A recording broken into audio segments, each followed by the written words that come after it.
Thank you. Senator Reed. Mr. Secretary, I want to ask you about the CDC's childhood-led program, because we've heard a lot of conflicting messages about Childhood. Yes, the childhood-led poisoning prevention program. But we've heard a lot of conflicting messages. First, the program was eliminated as part of your restructuring of HHS, and all the program staff was fired. You suggested that that was a mistake and that the program will be brought back online. Last week, you told Senator Baldwin that lead poisoning among children was a very significant issue, and if Congress appropriated the money, the program would continue. Well, Congress has appropriated the funding, and as far as we can tell, staff has not yet been hired, and I've seen no statements reversing your decision to eliminate the program. So which is it? Do we have a program? We are continuing to fund the program, and in Milwaukee, we have a team in Milwaukee, and we're giving laboratory support to the analytics in Milwaukee, and we're working with the health department of Milwaukee. Well, that's Milwaukee. What about the rest of the country? Well, I don't. As I said, I have a TRO now. You know, a federal TRO that does not allow me to talk about the reorg. What I can tell you is that if you appropriate the money, that we are going to spend it. We have appropriated the money, Mr. Secretary. You indicated that you have a program in Milwaukee. What about the rest of the United States? This is not a problem exclusive to Milwaukee. My understanding is that that program is continuing. I'm hoping to. I'm very, very happy to talk to you, Senator, after this and find out exactly what the details are. Well, it should be a very simple answer. The program's back up and running. We've hired the staff, which I don't think you have, and that doesn't indicate that you're serious about getting the program running again. I just want to put a word in to second Senator Collins' support of the LIHEAP.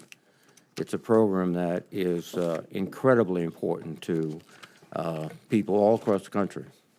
Cold winters, torrid summers in the South, people need it. And I support her comments very much. Now, let me turn to an issue, Medicaid. The Nonpartisan Congressional Budget Office estimates that more than 10 million people will lose access to Medicaid because of the bill under consideration right now in the House. In fact, CBO didn't even get to score all of the Medicaid provisions, so it could be higher. But the consequence of that is millions of people losing Medicare will mean that many more people will go to the emergency rooms because they don't have a doctor.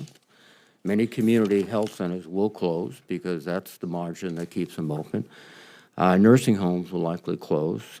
In fact, frankly, it will probably undermine significantly the healthcare systems in every state in the union. So why are you making these cuts? First of all, we haven't made cuts. We've only in Washington would those be called cuts. The reductions that are proposed are reductions in the rate of growth over the next 5 years. And those reductions are to eliminate waste, fraud, and abuse.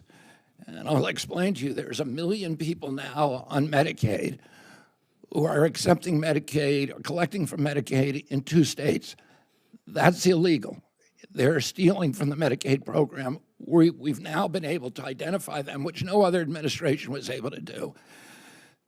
There are 2 million people who are collecting both Obamacare, or 1 million people who are collecting Obamacare and Medicaid. That's illegal. It is also a theft. There are 1 million illegal aliens in the states that have allowed that, like California.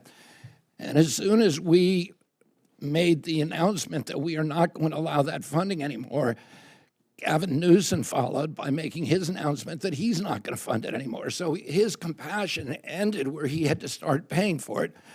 The remaining, and there's only 8.5 million people affected by this. The remaining people who are affected are able-bodied male workers, males, who refuse to get a job, who refuse to even meet the minimal thresholds that President Trump has demanded, that they be looking for a job, that they be getting education. Excuse me, Secretary. That's rhetoric, not reality. You're going to have 10 million million people without health care. They're going to the emergency rooms. It is going to undermine the health care system in every state of this country, and you'll be responsible along with the president. Thank you.